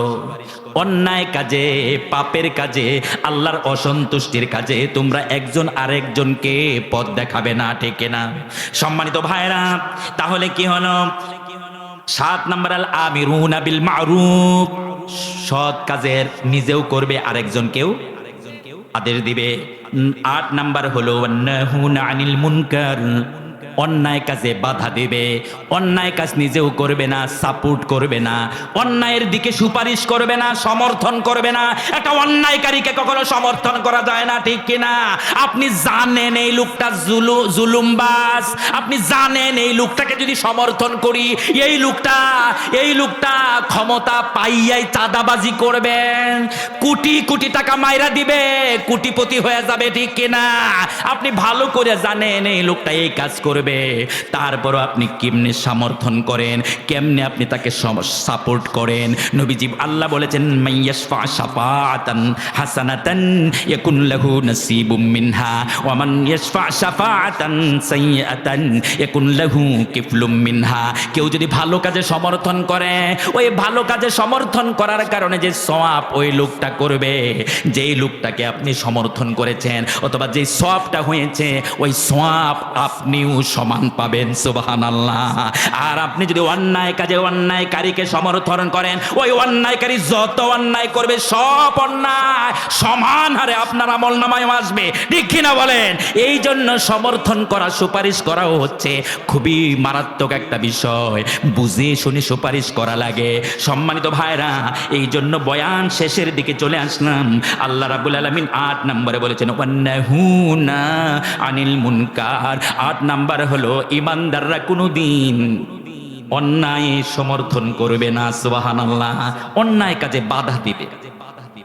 9 শেষ। 9 নম্বর হলো ওয়াল হাফিজুনা লিহুদুদিল্লাহ।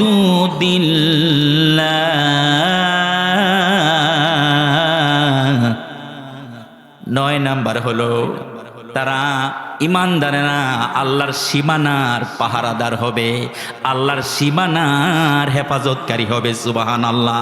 আল্লাহর সীমানা লঙ্ঘন করবে না, সীমা অতিক্রম করবে না, সীমা লঙ্ঘন করবে না, আল্লাহর সীমার হেফাজতকারী হবে। আচ্ছা বলেন তো, আল্লাহ যে আমাদেরকে দুনিয়ায় পাঠাইলেন, চলার কি একটা সীমা দেয় নাই?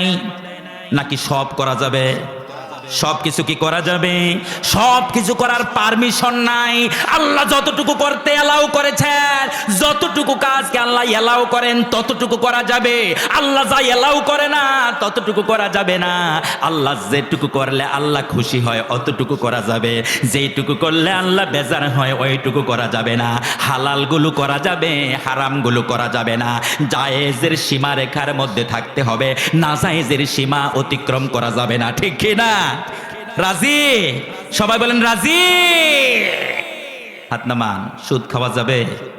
এটা কার সীমা? সুদ খাওয়া যাবে? ঘুষ খাওয়া যাবে? সুদখোর নাই তো মনে হয়। এক মাহফিলে গেলাম, বলে হুজুর একটু সুদের বয়ান দেন। আমি বললাম হঠাৎ করে সুদের বয়ান কেন? বললো যে হুজুর যেই মাহফিল হইতেছে যেই মসজিদের, এই মসজিদের সভাপতি এই এলাকার সবচেয়ে বড় সুদখোর। নাউজুবিল্লাহ বলেন। এরকম নাই বুঝি সারা দেশে? সম্মানিত ভাইরা, সাবধান থাকা লাগবে। হারাম খাওয়া যাবে? হারাম খাওয়া যাবে? আমরা তো মনে করি শুয়োরের গোশত আর কুত্তার গোশতই শুধু হারাম। এটা আমাদের একটা ধারণা যে শুয়োরের গোশত কুত্তার গোশত হারাম। কিন্তু দেশের টাকা মাইরা, সাদাবাজির টাকা দিয়া, পরের হক মাইরা, সুদের টাকা দিয়া, ঘুষের টাকা দিয়া কেউ যদি কাতলা মাছ কিনে আনে, বোয়াল মাছ কিনে আনে, মুরগি কিনে আনে আর গরুর গোশত কিনে আনে, সেগুলা কি? এই সবাই বলেন সেগুলা কি? ওই কুত্তার গোশতের মতোই হারাম, ঠিক না? আপনার কুত্তা চেনেন? হ্যাঁ, কুকুর তো চেনেন নাকি? আমাদের মেজাজ যখন ভালো থাকে তখন আমরা কই কুকুর, কথা বুঝেন নাই? মেজাজ খারাপ হইলেই বলে কি বলি, ঠিক না? আল্লাহ এগুলা এইসব মানুষ থেকে হেদায়েত দান করুন, সবাই বলুন আমিন। আল্লাহ আমাদেরকে হারাম থেকে হেফাজত করুক, সবাই বলুন আমিন। আল্লাহ আমাদেরকে হালাল কামাইয়ের মধ্যে, হালাল রিজিকের মধ্যে আল্লাহ বারাকা দান করুক, সবাই বলুন আমিন। সম্মানিত ভাইরা, এই ইমানদারদের কথা বললাম। ইমানের উপরে অটল থাকতে বলেছেন কে? অবিচল থাকতে বলেছেন কে? ইমানের উপরে যত জেল জুলুম জরিমানা হুমকি দমকি আপদ বিপদ যাই কিছু আসুক না কেন, মাথা নত করা যাবে না, অন্যায়ের সাথে আপোষ করা যাবে না, ইমান বিক্রি করা যাবে না, মগজ বিক্রি করা যাবে না, ঠিক কিনা? ইমানের পথে পরীক্ষা আসবে, জেল জুলুম জরিমানা আসবে। ইমানের পথ মসৃণ নয়, ইমানের পথ কাটা বিছানো, ঠিক কিনা বলেন? সেই মসৃণ পথে আল্লাহ সুবহানাহু ওয়া তাআলা সেই অমসৃণ কণ্টকাকীর্ণ পথে, ইমানের কঠিন সেই পথে আমাদেরকে আল্লাহ তাআলা অবিচল থাকার তৌফিক দান করুক, সবাই বলুন আমিন।